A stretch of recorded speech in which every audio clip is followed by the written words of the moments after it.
Salut tout le monde, bienvenue à ce premier vidéo sur le jeu Dominant Species publié par GMT Games en 2010. Dans ce vidéo, fidèle à notre habitude, nous allons introduire le jeu proprement et parler de sa mise en place. What the fuck is this? Me direz-vous. Arrière Satan, un worker placement game sur la chaîne. Qui l'eût cru? Eh bien oui, j'ai dit dans mon vidéo d'intro sur la chaîne que, bon, oui, les wargames, oui, les jeux historiques, mais pour moi, l'important, c'est le thème. Et Dominant Species, je dois dire, est un des rares jeux de worker placement qui, selon moi, là, a un thème très bien collé sur ses mécaniques. On pourrait pas, du jour au lendemain, prendre Dominant Species puis mettre complètement un autre thème là, par-dessus, là, puis garder les mêmes mécaniques, là, ça ferait pas de sens. Là. Ce sont vraiment la bataille des animaux avant l'ère de glace. Là, c'est vraiment très bien intégré dans le thème. Puis moi, ça me parle beaucoup. Là. Fait que là, en tout cas, je ne sais pas si je vais attirer des Eurogamers à la chaîne qui après ça vont se sauver en courant quand on va revenir à notre programmation habituelle de Wargame puis de jeux historiques. Mais bon, il va en avoir de temps en temps de ça. Puis moi, Dominant Species, c'est un de mes très bons jeux. Je tenais à le couvrir sur la chaîne. L'autre chose aussi, là, on est dans l'intro, fait que j'ai le droit de parler et de dire n'importe quoi. Euh, je trouve que c'est un jeu qui est très sans pitié. OK? Fait que, et j'aime ça, moi. Parlez-moi d'un jeu là, où il n'y a pas tu sais, ce qu'on appelle là, des mécanismes de catch-up, là. C'est-à-dire que, Potipit, c'est lui qui a le moins de points de victoire, fait qu'on va lui donner des avantages. Vous avez jamais ça dans Dominant Species, là, comme le thème que ça représente, là, le combat justement là, entre les animaux pour la survie, là, il n'y a pas de pitié. Si vous êtes poche, vous allez être poche, vous allez rester poche, vous allez mourir poche, vous allez finir la game poche. Et moi, j'aime ça. Puis, qu'on s'entende, là, je me fais torcher plus souvent qu'à mon tour à Dominant Species, mais je le mérite. Puis, j'essaye d'apprendre, puis j'essaye de m'améliorer pour compétitionner avec des joueurs plus forts, là. Mais c'est pas le genre de jeu qui va vous tenir par la main, là, puis qui va vous dire, oh, c'est pas grave, si tu fais des erreurs, tu vas pouvoir te reprendre. Oh boy, c'est très sanguinaire, là. Puis, il y a énormément de conflits. Il y a beaucoup de gens qui jouent à des euros que la première question qu'ils vont poser, là, y a-t-il du conflit direct là-dedans? Il y en a en esti dans Dominant Species du conflit direct. Là. Fait que si vous aimez pas ça, vous faire cochonner par vos adversaires, là, tenez-vous loin de ce jeu-là, là, parce que, oh boy, c'est un jeu qui crée des histoires, justement. Là, vous allez vous rappeler de la fameuse fois où la game achevait, puis vous étiez en bonne posture, puis là, quelqu'un a fait telle action ou a joué telle carte, puis ça vous a fucké up complètement. Là. Mais il y a de ça dans Dominant Species. Moi, j'aime ça. Mais bon, c'est mon petit warning. Là, si jamais vous n'êtes pas capable de tolérer ça, là, ben, préparez-vous parce qu'il y en a énormément là-dedans. C'est aussi un des rares jeux qui peut jouer à 6 joueurs. Ça se joue officiellement entre 2 et 6 joueurs. Selon moi, le sweet spot est quand même 4 ou 5 joueurs. Je jouerais à 6, ne serait-ce que parce qu'à 6, souvent, l'option qu'on a, c'est de casser le groupe en deux puis de faire deux tables de 3. Parce que, comme je disais, très peu de jeux qui se jouent à 6. Là. Des jeux. Il y a beaucoup de fillers qui se jouent à 6, là, mais on allait dire des jeux sérieux. Mais tu sais, des jeux un peu plus longs, il n'y en a pas beaucoup qui se jouent à 6. Fait que souvent, on est pogné pour splitter le groupe en deux. Mais bref. Euh, c'est un jeu qui se joue à 6, il est peut-être pas l'idéal à 6, mais c'est jouable. Comme je disais, là, c'est peut-être mieux à 4 ou 5. Là.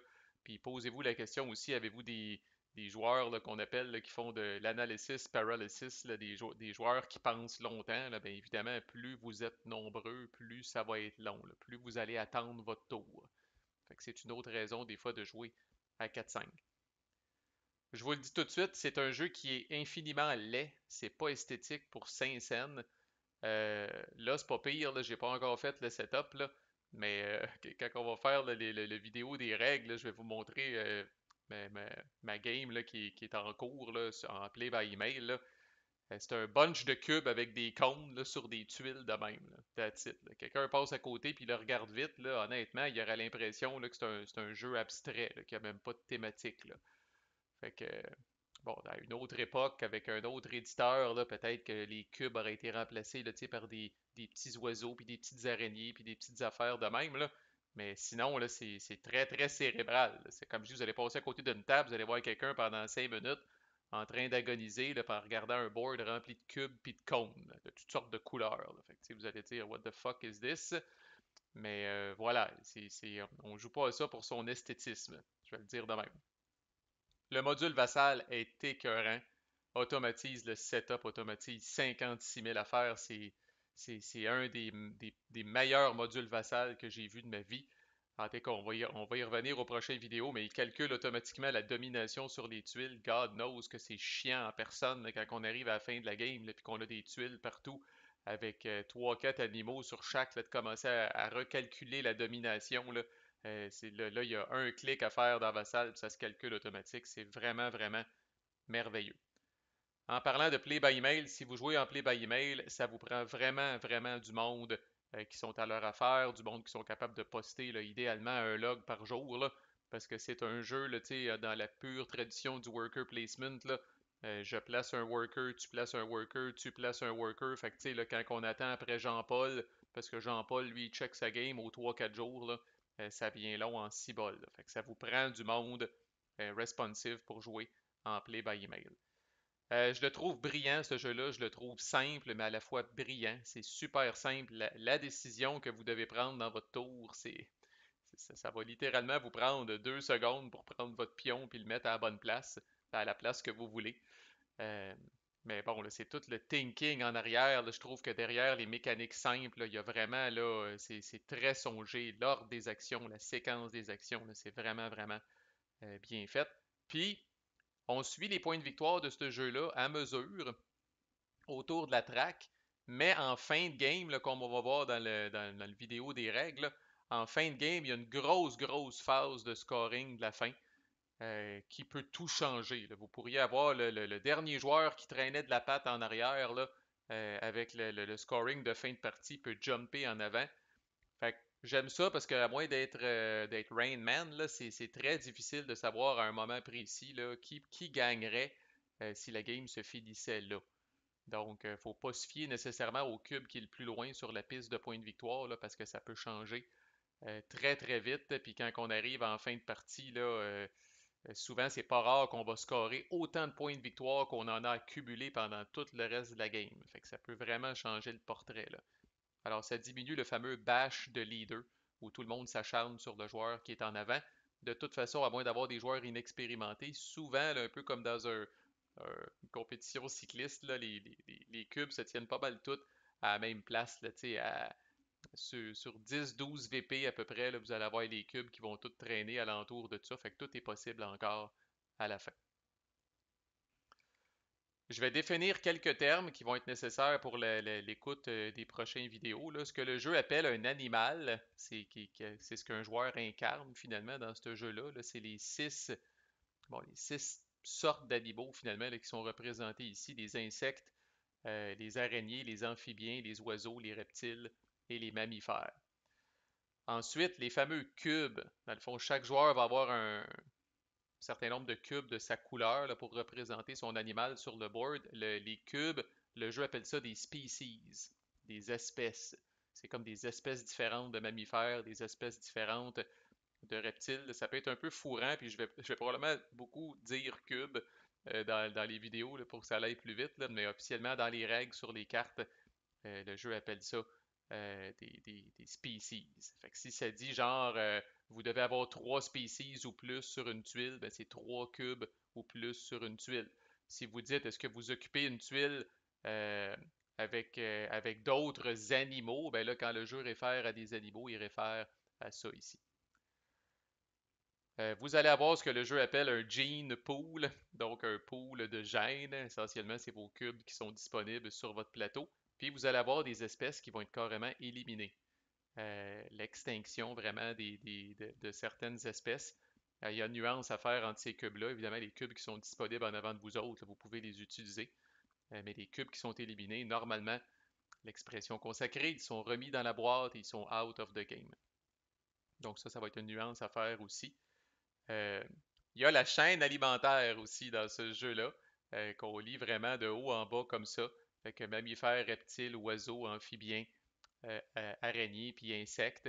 Donc, ça va être utilisé entre autres là, pour certains tiebreakers, certaines mécaniques dans le jeu. Là, ça va dire de faire telle chose en ordre de chaîne alimentaire. Donc, ça, ce serait de mammifères jusqu'à insectes, ou en ordre inverse de chaîne alimentaire qui serait à ce moment-là d'insectes à mammifères. Puis le jeu vient avec des éléments, avec 120 jetons d'éléments, qui sont des petits jetons circulaires comme ça, qui sont placés un peu partout sur le board, puis qu'on voit à différentes places, en fait, qu'on voit ici, là. Les éléments, essentiellement, là, c'est ce que les animaux ont besoin, c'est ce que certains animaux ont besoin pour survivre sur les tuiles. Il y a ce qu'on appelle familièrement la tête de bœuf, qui représente officiellement, je crois, de la viande, euh, le soleil, les graines, l'eau, ce que moi j'appelle familièrement les crevettes et le gazon. Alors, ça, fait qu'on va dire viande, soleil, graines, eau, crevettes, gazon. Fait qu'il y en a 120 quand même, 6 fois 20. Et la majorité de ces éléments-là vont se retrouver dans une espèce de sac pour être tirés au hasard pendant le jeu, mais ça, c'est appelé des éléments dans le jeu. Alright, passons au setup. Chaque joueur choisit un animal ou se fait assigner un animal au hasard, là, c'est vous autres qui décidez. Euh, Il n'y a pas de restriction. Là, si vous êtes moins que 6 joueurs, ben, il y a certains animaux comme les oiseaux pourraient ne pas être en jeu, les mammifères pourraient ne pas être en jeu. Je recommande de le faire aléatoirement, c'est ça qui est le best. Après ça, vous assignez une couleur à chaque joueur, puis vous lui donnez là, le board là, qui lui revient, là, où il y a son petit dessin d'animal, puis qui a un résumé là, de tout ce que les actions ici font. Ensuite, vous allez, avec les animaux qui sont en jeu, dépendamment vous êtes combien de joueurs, avec les animaux qui sont en jeu, vous allez remplir cette track-là qu'on appelle la track d'initiative en ordre inverse de chaîne alimentaire. Fait que dans une game à 6, là, c'est les insectes vont être en premier, après ça les araignées, jusqu'aux mammifères. OK? Fait que les insectes sont peut-être derniers sur la chaîne alimentaire, mais ils vont agir en premier par défaut au début de chaque tour jusqu'à temps qu'ils se fassent bumper sur la piste d'initiative, ce qui peut arriver, mais essentiellement les plus petites espèces sont plus agiles, sont plus rapides à bouger, vont être en avant sur la piste d'initiative. Fait que si les insectes sont pas en jeu, vous avez juste les amphibiens, les oiseaux, les reptiles puis les mammifères, ben vous allez mettre les amphibiens en partant. Puis après ça, les oiseaux, les reptiles puis les mammifères, that's it, puis vous laissez les deux autres carrés vides. Ensuite, vous allez mettre les tuiles initiales sur la Terre. Alors, le board représente la Terre de manière abstraite. Là, c'est fait automatiquement dans le module vassal. Euh, mais bon, là, sur le vrai board, là, vous avez des indicateurs là, pour vous, quelle tuile va où. Là, vous n'avez pas besoin de vous rappeler de ça par cœur. Fait qu'il y a une tuile d'océan qui va en plein milieu avec une petite tuile de toundra qui va par-dessus. Fait que les tuiles de toundra sont un petit peu plus petites parce qu'on les met là, typiquement par-dessus des tuiles existantes. Puis tout le tour, là, vous allez avoir le wetland, savanna, désert, montagne, forêt et jungle alentour, là, vraiment comme ça. Là. Il y a des règles optionnelles alternatives pour avoir un setup un petit peu plus aléatoire pour mettre du piquant là, si vous avez joué 50 fois puis vous êtes tanné, blasé du setup de base, mais par défaut, c'est vraiment comme ça. Puis le board l'illustre aussi de même pour vous aider à le placer. Vous allez prendre les tuiles de toundra qui restent, vous allez en faire une pile, puis vous allez les mettre à côté ici. Puis vous allez prendre les tuiles de terre qui restent, les tuiles de la terre qui restent, il devrait vous en rester 24 au terme de ça. Vous allez les brasser, là, ils ont un côté face cachée, puis un côté avec le type de terrain. Vous allez les brasser, puis vous allez en faire 3 tuiles de 8 que vous allez placer ici. Alors, ces tuiles-là vont être utilisées, là, comme le nom l'indique ici, là, avec l'action de Wanderlust qu'on va voir plus tard. Il y a déjà une coupe d'affaires, juste pour vous montrer comment le module vassal est écœurant. Là, je vais venir dans le setup ici. Là. Fait que sélection des rôles. Fait que là, voici où je pourrais dire là, quels animaux sont en jeu, quels animaux sont pas en jeu. Là. Verts sont en jeu, rouges sont pas en jeu. Fait que mettons qu'on joue une game à 4, puis tout le monde est là, sauf les araignées puis les mammifères. Là, je clique sur finaliser la sélection. Puis vous voyez, il est venu me mettre ici là, automatiquement l'initiative dans l'ordre que je parlais là. Il y a peut-être même, ouais, il a assigné la couleur aussi, là. Fait que, puis le nombre le nombre de workers ou le nombre de pions, puis le nombre de cubes disponibles en fonction du nombre de joueurs qu'on est. Fait que quand même, les couleurs, je sais pas si c'est dans le module vassal ou si dans le jeu c'est le même, là. mais c'est peut-être de même aussi dans le jeu, parce que je pense que ça fait du sens, là. Ouais. Je pense que les couleurs sont peut-être toutes les mêmes, là, tu sais, comme insectes, c'est vert, là, c'est un peu thématique, là. Reptiles, c'est noir, les oiseaux, c'est jaune, puis les salamandres qui vont dans l'eau, là, qui sont plus bleus, là. Bon, fait que vous faites ah oui, les trois piles, ça je l'ai aussi ici. Fait que Randomize Initial Setup, on le fera pas. Ça, c'est si on veut changer le mal de place, comme je disais, puis avoir des tuiles de terrain différentes au milieu.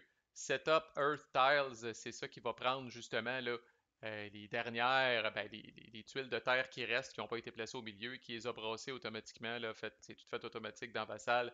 Trois piles de 8 que vous mettez là, officiellement face down, mais vous allez tourner la première tuile sur le dessus, un peu comme on voit là, pour que les joueurs soient en mesure de voir quel type de terrain qui est disponible sur le dessus de chaque pile. Ensuite, c'est un jeu avec des cartes. Ça vient me chercher toujours un petit peu aussi, pour ceux qui me connaissent. Fait que vous avez ce que le jeu appelle là, des cartes de domination, là, si on veut. Là, vous en avez officiellement 26, mais il y en a une qui est spéciale, qui est la carte de l'air de glace. Vous la mettez de côté. Vous brassez les 25 autres. Puis vous allez faire un paquet là, avec la carte de l'air de glace qui est dans le fond complètement du paquet.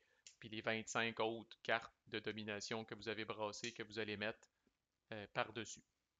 Puis ensuite, vous allez prendre les 5 premières cartes de ce paquet-là, puis vous allez venir là, les placer face-up ici, qui est fait aussi setup dominance deck ici. Fait que là, ça, c'est aléatoire. Ça, c'est une des façons que le jeu est différent. Là, vous n'aurez jamais vraiment là, les mêmes cartes de domination qui vont apparaître ici. Fait que, on va en reparler probablement dans une prochaine vidéo, mais la carte de l'air de glace, ou dans la revue des cartes peut-être, là, mais la carte de l'air de glace est la carte qui met un terme au jeu lorsqu'elle est jouée, là. Fait que c'est pour ça qu'on la met systématiquement à la fin du deck. Ensuite, vous allez placer les éléments sur le board, puis là aussi, c'est fait automatiquement dans Vassal, que c'est le fun, mais sur le board, là, vous allez avoir des petits placeholders. On voit ici le petit soleil qui est là, on voit le petit gazon qui est là. C'est que sur le board, là, ça vous aide, puis ça vous indique où placer ces affaires-là. Encore là, normalement, c'est placé là, de manière scriptée là, pour commencer, là, puis que tous les animaux aient comme une chance égale en partant. Donc, ces éléments-là sont placés systématiquement. Tout le reste des éléments est mis dans une espèce de pochon, un genre de sac dans lequel on va piger régulièrement des éléments.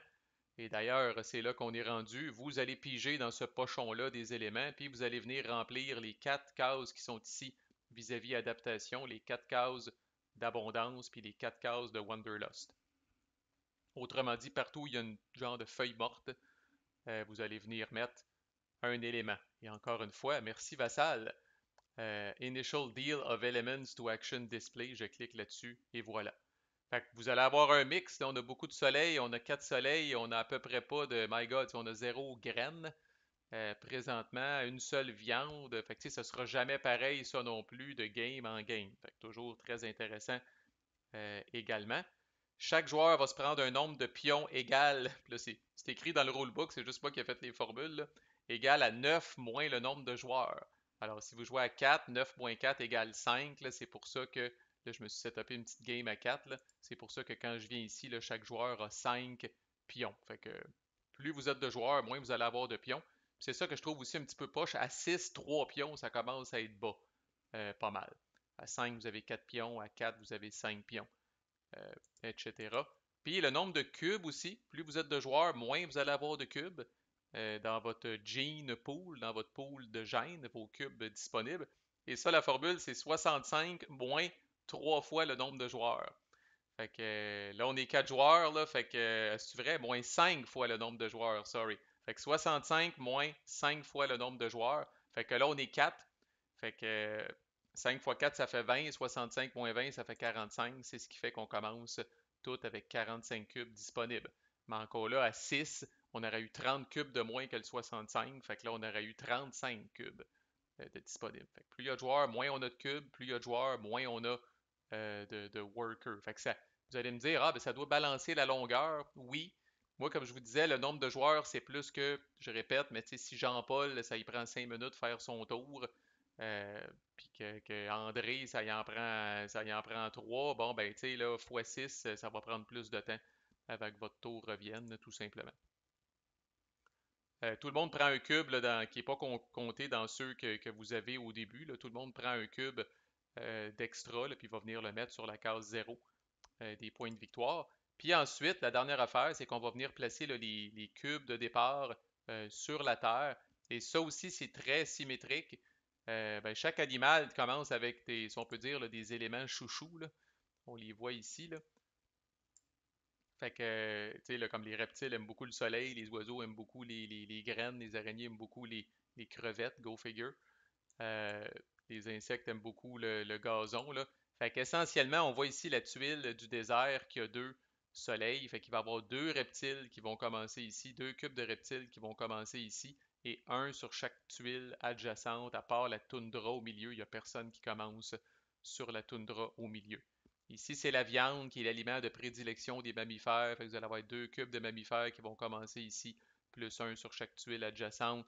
Deux oiseaux vont commencer ici, là, la tuile avec les deux éléments de graines, et un sur chaque tuile adjacente, et ainsi de suite. Et évidemment, au risque de me répéter, Vassal fait ça automatiquement. Puis le fait, en fait, là, juste avec les animaux qui sont en jeu en ce moment. Là. Fait qu'il n'a pas placé de mammifères, puis il n'a pas placé de. C'est quoi l'autre patente qu'on n'a pas? Il n'a pas placé d'araignée non plus. Là. Fait que les cubes blancs, les cubes rouges sont pas là, mais sinon tout a été placé sensiblement comme j'ai parlé. Fait qu'une fois que ça c'est fait, le setup est prêt, puis vous êtes vraiment ready à commencer à jouer. On va se garder ça pour le prochain vidéo. Faites pas le saut, le prochain vidéo risque d'être long. J'ai l'intention de faire une vidéo de règles complète. Je pense que ça se fait en un vidéo, là, même si le vidéo va peut-être approcher l'heure, peut-être même le dépasser un petit peu. Là. Mais bon, ça ou se taper 7-8 vidéos de 20 minutes. Bref, je vais faire un seul vidéo pour les règles, parce que je pense que là, ça peut être utile. Vous envoyez ça à vos chums, écoute ça avant notre game, puis tu vas être prête. Puis je vais faire une autre vidéo où je vais faire la revue de toutes les cartes. Parce qu'il y en a vraiment là, il y en a des très cochonnes que c'est utile de connaître ou d'en soupçonner l'existence. Bref, fait que, on peut peut-être s'en sortir avec trois vidéos là, pour cette playlist-là. Là. Celui-là, les règles, puis la revue des cartes. Fait que manquez pas ça, j'ai l'intention de vous convaincre dans mon vidéo de règles, si je ne l'ai pas déjà fait, que c'est un excellent jeu. Commence à être vieux, 12 ans, mais ça vaut définitivement la peine de le découvrir. À plus!